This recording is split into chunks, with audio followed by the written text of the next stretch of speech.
ini ada satu hukum halal, tapi Allah tidak suka. Seperti kalau ada sesuatu maka kamu tertolak. Istri kita itu bisa mengalahkan bidadari-bidadari yang ada di surga.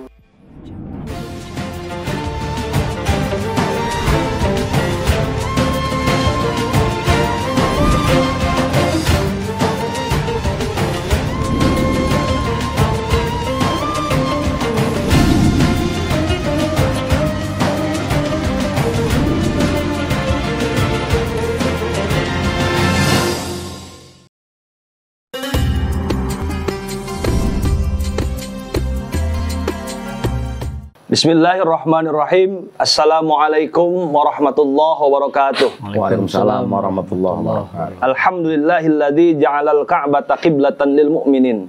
Wassalatu wassalamu ala sayyidina Muhammadin sayyidil mursalin wa ala alihi wa sahbihi ajma'in, amma ba'd. Bersama kami pada siang ini kembali kepada kajian Kitab Mukhtarul Ahadits, hadis ke-11 bersama para guru mulia Haji Maki Mujahid. Assalamualaikum warahmatullahi wabarakatuh. Ang Ahmad Taqiyuddin. Assalamualaikum warahmatullahi wabarakatuh. Tema siang ini ngeri-ngeri sedap terkait talak. Hanya kemudian kita perlu perspektif lain. Tidak boleh terjebak kepada bagaimana yang dimaksud dengan talak. Iya, betul. Yakin hadis yang akan kita sampaikan itu memiliki banyak makna. Ada makna kontekstual yang wajib kita gali bersama. Yeah. Untuk menghangatkan kajian ini, mangga dimulai. Bismillahirrahmanirrahim. Hadis Mukhtarul Ahadits yang ke-11. Abghadul halali ilallah at-talaqu. Yang artinya perkara halal yang tidak disukai oleh Allah adalah talak. Sahabat, menarik sekali. Ini ada satu hukum halal, tapi Allah tidak suka. Ini sahabat kita yang pagi ini atau siang ini membersamai kita adalah Ang Iin. Beliau memiliki kepakaran dalam bidang fikih. Kira-kira apa sih yang menarik dari hadis ini, Ang? Yang menarik dari hadis ini justru segala sesuatu yang dibenci atau tidak disukai oleh Allah, walaupun itu urusannya diperbolehkan halal, maka kita senantiasa bisa mencegah tidak terjerumus dalam hal tersebut. Ya. Terutama dalam konteks hadis ini berkaitan dengan talak. Walaupun talak itu diperbolehkan, halal itu diperbolehkan, akan tetapi ada unsur abghad. Abghad itu dibenci, karena nanti ending-endingnya dari tolak itu ada beberapa kemadaratan. Maka tidak yang diperintahkan atau yang tidak disukai Allah itu pasti ada kemadaratan. Baik itu kembali kepada diri pribadi ataupun pada yang lainnya. Itu ada unsur tersebut. Itu dilihat dari sudut pandang redaksi abghad itu. Jadi kita fokus kepada hukumnya halal, Ya. tapi Allah tidak suka. Tadi Ang Iin menyebut karena ada beberapa kemadharatan. Ini tanda kutip ya, menarik ini. Dia tidak disukai oleh Allah karena mungkin ada beberapa kemadharatan. Ini Haji atau Ang Iin, ini satu fenomena. Kalau kita melek data bahwa hari ini angka kalau urusan musim ya pasca Lebaran biasanya itu banyak yang nikah. Ya. Oke. Tapi kalau kita membuka data di Kementerian Agama khusus untuk urusan kawin dan cerai, Ya. ternyata angka perceraian di Indonesia itu tinggi. Lebih banyak. Ini saya punya bacaan sampai 2014, itu jadul sekali.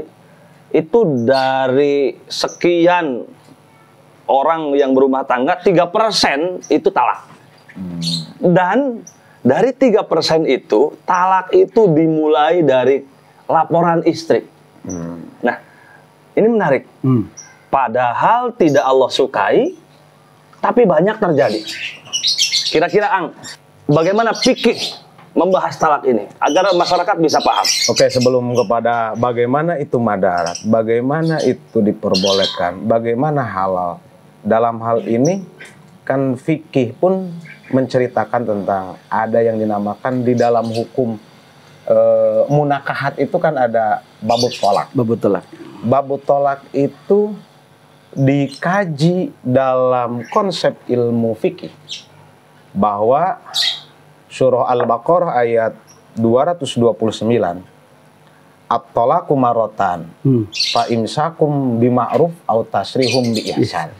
Artinya tolak itu secara etimologi bahasa adalah melepaskan. At-tolak melepaskan. Kemudian secara terminologi syariah yang bersifat khusus fikih dalam hal ini adalah melepaskan ikatan pernikahan. Melepaskan ikatan pernikahan antara suami dan istri, maka itu dinamakan dengan tolak. Ada yang dilihat dari segi hitungan. Ada tolak 1, Ya. ada tolak 2, maksimal tolak 3. Nah ini, yang 2 ini menurut versi ilmu fikih itu yang dinamakan dengan talak roj'i. Artinya si suami bisa rujuk kembali. Atau ba'in sugro ya. Ba'in sugro. Si suami bisa rujuk kembali kepada istri dalam masa iddah. Kemudian yang ketiga ini yang terakhir adalah tolak ba'in kubro.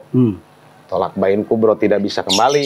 Betul. Artinya kalau mau kembali harus menikah lagi kepada yang lain, ada muhalil. Ada muhalil. Nah ini. Kemudian ada juga tolak yang dilihat dari situasi si istri. Ya. Betul. Ada yang dinamakan dengan talak sunni. Ada yang dinamakan dengan tolak bid'i juga. Mungkin Ang juga tahu kalau tolak sunni itu bagaimana keadaan si istri dalam keadaan suci. Kalau tolak bid'i ketika si istri dalam keadaan haid. Karena menambah madaratnya, dikatakan ini karena menambah durasi iddah itu tersebut. Nah itu. Kemudian ada juga at-tolak mu'alak, tolak guer mu'alak. Betul. Tolak mu'alak itu adalah tolak yang dikaitkan dengan hal lain. Seperti kalau ada sesuatu maka kamu tertolak. Itu tolak mu'alak. Ada tolak guer mu'alak secara langsung tanpa dikaitkan dengan sesuatu. Ini ada beberapa versi. Ada juga yang dinamakan begini kan. Tolak itu tadi mu'alak, guer mu'alak. Kemudian ada yang sorihah, ada sorihah, ada yang kinayah. Sorihah secara jelas bahasanya, kalau bahasanya at-tolak, bahasa bit-tolak. Ya, tolak kemudian tuki misalnya. Tolak tuki, farok tuki. Ada juga kinayah. Kinayah itu tidak sorihah bahasa tolak. Misalnya istilahnya pisah ranjang, yang lain. Ya betul. Tapi ini, Ang. Sebentar, boleh nggak? Iya. Sahabat Rasul waktu sebelum masuk Islam itu jahiliyah itu adat budaya Timur Tengah, adat budaya orang Quraisy itu istrinya minimal harus 10. Keren. Keren kan? Ya 10.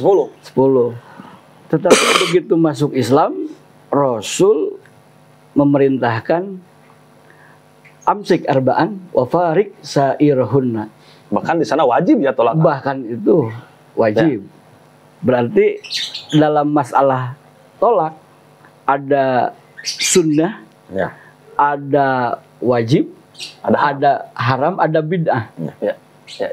Yang jelas masalah adanya tolak itu yang pertama kita tidak mendapatkan keturunan. Dengan adanya tolak, kan tujuan kita rumah tangga itu kan, Ang, pingin ada turunan, pingin ada anak, terus nasab yang baik. Kan kalau adanya pertikahan, kan itu kan seterusnya bisa ngawaris, bisa nampau waris, gitu kan? Memperbanyak umat Rasulullah gitu ya. Sahabat, hal yang harus kita kaji terlebih dahulu adalah bagaimana tolak dalam perspektif fikih. Ang, tolak secara sederhana dalam bahasa fikih itu apa? Tolak itu secara etimologi bahasa adalah melepaskan. Kalau secara syariat, syara adalah melepaskan ikatan pernikahan. Artinya suami dan istri berpisah, bercerai. Ini berarti bisa ya? Saya khawatir ini. Orang dalam satu kondisi rumah tangga yang tidak terkendali. Betul. Misal piring terbang ada di rumah A. Betul. Oh, tentu ini bukan empirik buat saya ya. Teng, teng, teng, teng. Lalu kemudian sang istri mengumpat suami. Betul. Suami marah terhadap sang istri. Kemudian terlontar kata-kata. Nah, mari kita pisah. Oke. Kata orang Sunda kan, musuh di pikadio. Ini boleh nggak? Jadi nggak talak?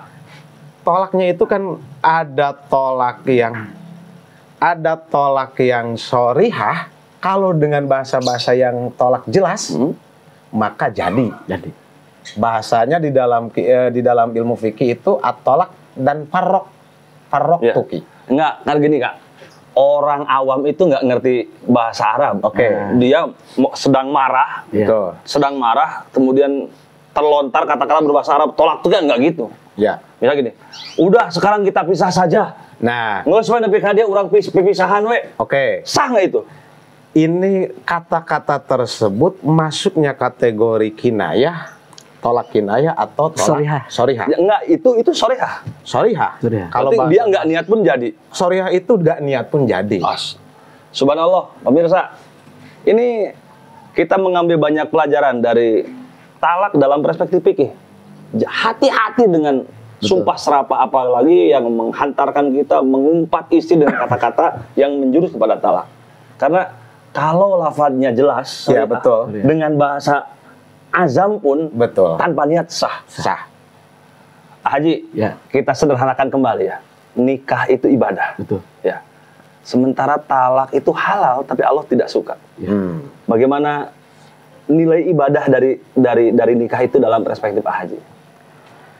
Bismillahirrahmanirrahim. Tentang masalah nilai ibadah dalam rumah tangga itu, yang pertama, rok'atani minal mutazawwiji afdalu min sab'ina rok'atan minal azab. Bahwa 2 rakaat sholat dikerjakan oleh orang yang sudah rumah tangga, afdalu min sab'ina rok'atan minal azab, lebih baik daripada orang yang tidak punya istri 70 kali lipat. Oh iya, betul. Betul kan? Masya Allah. Berarti nilai ibadahnya luar biasa. Nilai ibadahnya luar biasa dalam rumah tangga. Bahkan ada sahabat Rasul wanita. Kenapa ya Rasul, istri sahabat itu tidak diwajibkan atau syarat inqad dalam Jumatan, tetapi yang wajib dihadirkan di Jumatan itu adalah laki-laki. Saya juga kan sahabat Rasul. Kata Rasul, Anda punya suami? Ya, saya punya suami. Silahkan Anda bahagiakan suami Anda. Dari mulai berangkat sampai pulang lagi gitu. Habis pulang tawari istri saya mau makan atau mau tunggang gitu kan? Iya, tuang atau tunggang. Iya. Itu kan bisa membahagiakan. Dari mulai suami Anda berangkat jam 11, surah Yasin, Kahfi, sholawat, zikir yang lainnya dibaca, terus pulang dari Jumatan, menyantap hidangan, bahagia suami kita, maka kamu bisa punya pahala misla ajri fa'ilihi, seperti pahala yang dikerjakan oleh suami Anda. Subhanallah. Ini pesan eksplisit dari guru kita ini. Hati-hati jadi jomblowan dan jomblowati ya. Kalian, kita-kita yang masih menganggap pintu KUA dikunci. Ibadah single itu tidak lebih baik daripada ibadah double. Betul. Ya, rok'atani minal mutazawwiji. Hanya kemudian lagi nih, seolah mudah ya. Mau kemudian akad, jadilah suami istri. Kemudian kalaupun ada kesulitan tertentu, pisah. Kalau kata almarhum guru kita, Haji Khairuman Azam, Fa innallaha la yuhibbuz zawaqin wala zawaqat. Ini menggunakan redaksi taukid. Iya. Artinya ada penekanan bahwa Allah tidak suka kaum atau kelompok atau pasangan yang hanya memiliki hubungan nikah sesaat dan diniatkan untuk sesaat. Cosleos. Ya, betul. Cosleos. Ini padahal jadi fenomena. Betul. Betul. Di beberapa tempat yang biasa jadi destinasi syahwat. Oke, betul. Ini ada satu model nikah yang digandrungi. Yang kemudian kita mengenal itu menjadi trademark satu kelompok. Betul. Ang, bagaimana? Jawaban atas fenomena, tanggapan atas fenomena. Ada beberapa kelompok. Yang pertama ada yang memperbolehkan nikahul mut'ah itu ya. Nikahul mut'ah itu nikah dengan dibatasi, kontrak istilahnya. 1 tahun atau 1 bulan, 2 bulan. Nikah mut'ah. Nikahul mut'ah. Ini kan di hadis itu dikatakan la yuhibbuz zawaqina wala zawaqat. Artinya bahwa nikah seperti ini itu tidak sesuai dengan tuntunan ajaran agama Islam. Kemudian ada juga kelompok yang nikahul misyar. Nikahul misyar ini sebetulnya prosesinya sama dengan nikahul mut'ah. Nikahul mut'ah itu termasuk zawaqin wala zawaqat, cosleos tersebut. Itu la yuhibbu, tidak disukai oleh Allah. Nah, kawan-kawan jomlowan dan jomlowati beli dagingnya saja nggak boleh. Ya, betul. Harus sembelih, ya. Harus punya kambingnya. Ya. Betul. Atau makan sesaat juga nggak boleh. Betul. Gitu. Nah, sebetulnya apa sih tuntutan yang sebenarnya dari pernikahan dan kenapa halalnya tolak ini dibenci oleh Allah? Ini gimana? Wa ja'ala bainakum mawaddatan wa rahmah. Nah, tuntutan dari nikah itu adalah mawaddah warahmah. Nikah itu rumah tangga. Ya. Rumah tangga itu kalau orang Sunda bilang itu siloka.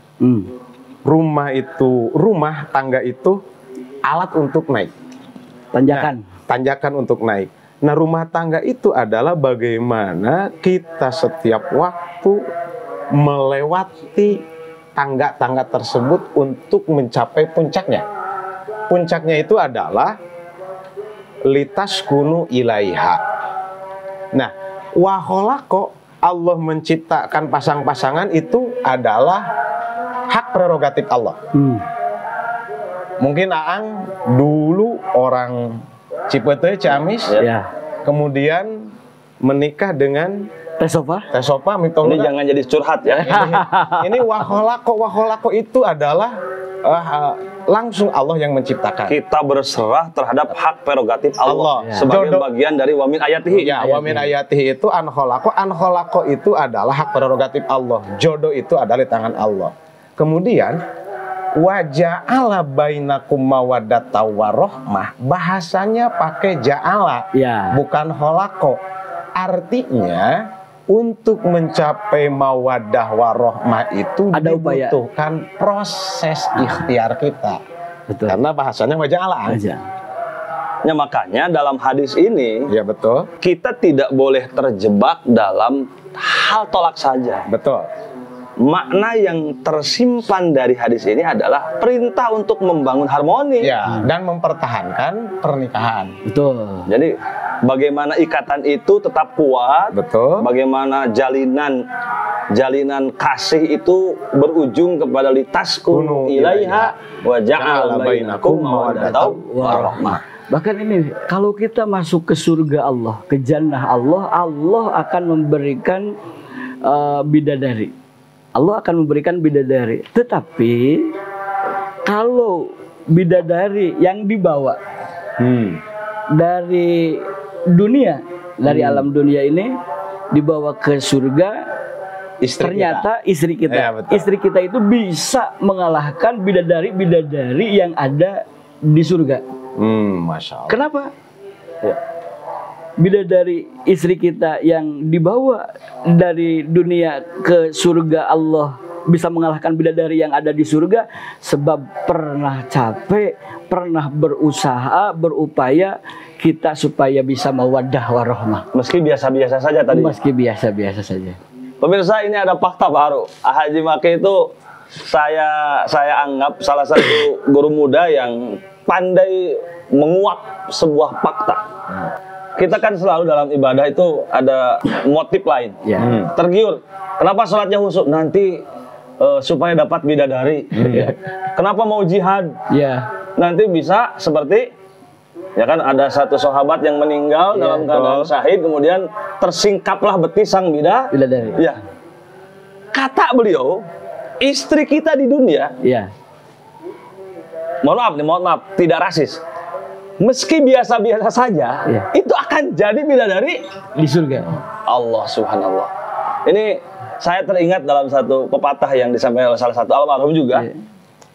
Fani'ma uqbad dar, jannatu adni yadkhulunaha wa man salaha min abaihim wa azwajihim wa dzurriyyatihim wal malaikatu yadkhuluna min kulli bab. Salamun alaikum bima sabartum. Ini kan disebut wa azwajihim, bahwa di surga itu sang suami akan bertemu dengan sang istri. Nah, di tafsir itu kalau tidak talak. Ini menarik, sahabat. Betul. Saya sekedar menyampaikan bahwa Haji ini istri kita itu akan jadi siapa? Bidadari. Kalau tidak Talak. Subhanallah. Jadi harmoni yang penting. Ya, betul. Jalinan itu harus lebih kuat, mawad sampai kepada tangga terakhir berupa sakinah, mawaddah, warahmah. Jadi istilah samawa jangan sekedar simbol. Betul. Misal angin nikah lagi, oh semoga samawa ya. Itu jangan sekedar simbol. Artinya begini, Ang. Dalam proses pernikahan itu yang paling sulit itu bagaimana mempertahankan ikatan pernikahan itu sampai tidak lepas dengan talak. Karena tadi yang dikatakan oleh Haji Maki, yang dikatakan oleh Ang Dodo bahwa akan menjadi bidadari itu kalau tidak ditolak. Artinya bahwa anjuran hadis ini adalah bagaimana kita mempertahankan ikatan pernikahan, jangan sampai tolak. Ya. Gitu. Makanya saya pesen lah buat jomblo-jomblo ini yang mau married, yang mau menikah, bahwa rumah tangga itu, Ang Dodo, percis melihat gunung. Betul. Nah, kalau kita melihat gunung pasti indah, ya kan? Betul. Ada angin sepoi-sepoi, ada pancuran, ada binatang-binatang. Tetapi kan kalau kita mendaki gunung tersebut, tidak sebatas ada angin sepoi-sepoi. Betul. Di sana ada yang dinamakan cucuk. Betul. Ada yang dinamakan ular pun banyak. Ada ular piton, ada ular sanca, ular sinduk lah, banyak yang lainnya. Ada keranjau. Pun demikian. Masalah rumah tangga. Rumah tangga jangan melihat gunung-gunung gitu kan. Melihat bahagia mu'anakoh silih rangkul atau bercumbu, tetapi kita itu setelah rumah tangga setahun 2 tahun kita akan punya anak, dan kewajiban seorang suami itu 99% adalah dalam rumah tangga kewajiban buat suami. Analogi yang indah dari guru Buddha kita terkait bagaimana gunung itu indah dipandang mata, tapi ketika kita berjalan menyusuri dan melewatinya, melewati tangga-tangga menuju keindahan gunung itu, kita akan bertemu dengan onak dan duri, akan bertemu dengan binatang buas. Betul. Tapi banyak orang yang mendaki gunung kemudian sampai pada puncak itu, dan punya tips-tips untuk sukses sampai ke puncak gunung. Pun demikian dengan pernikahan. Kalaupun pernikahan itu diistilahkan dengan istilah rumah tangga, betul, maka tangga-tangga itu nyata. Nah, ikhtiar merawat nikah itu kemudian salah satunya, Angin, itu dengan nafkah. Betul. Kira-kira nafkah yang dimaksud apa?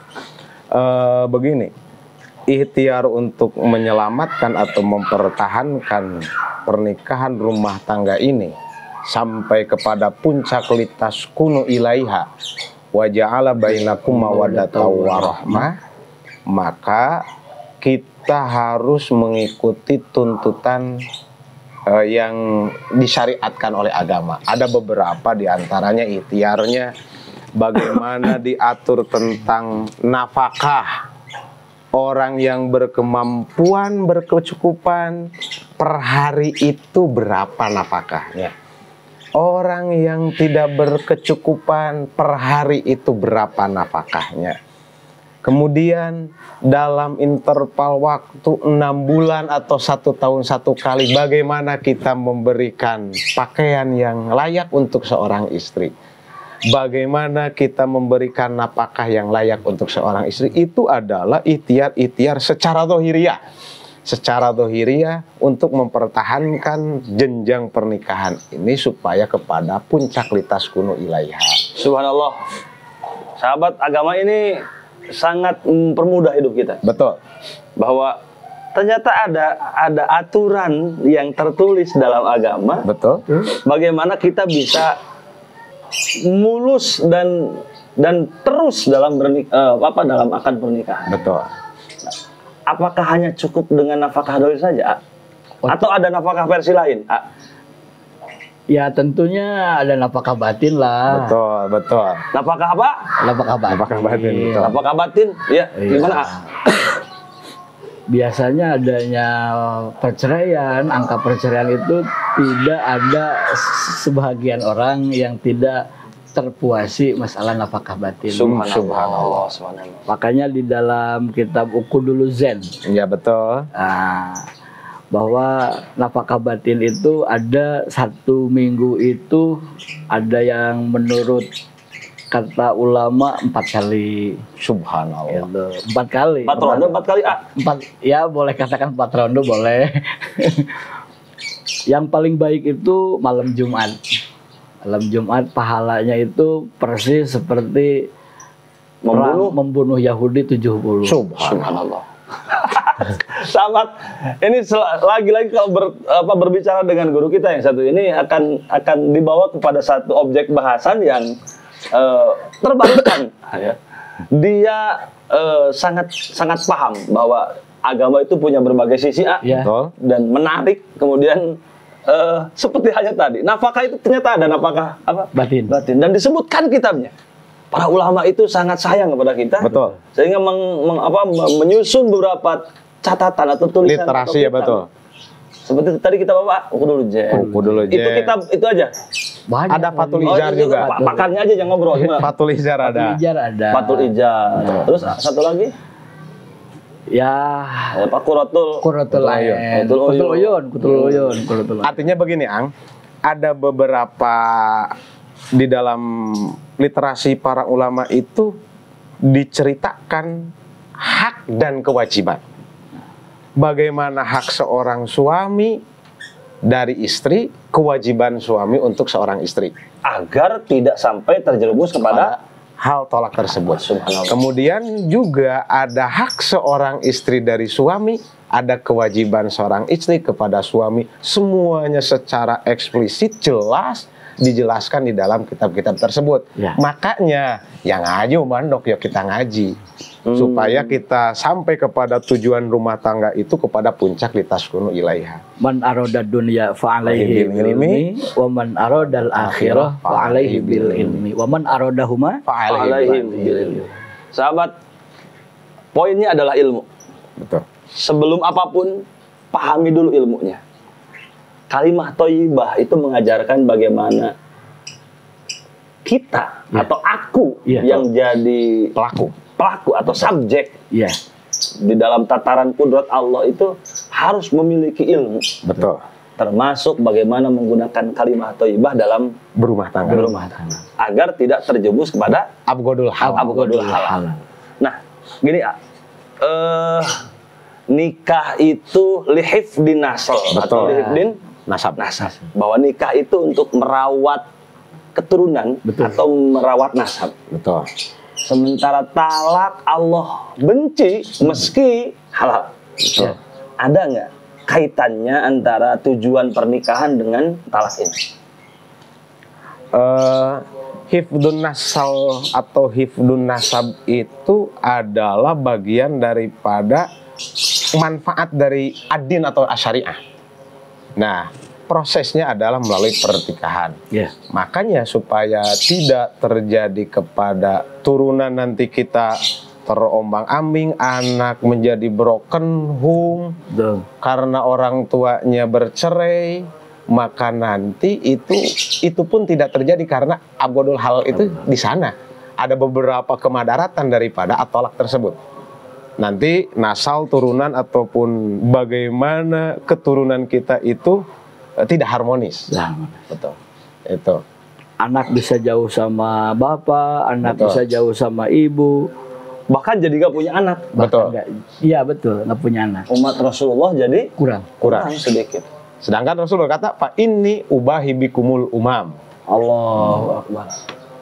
Artinya?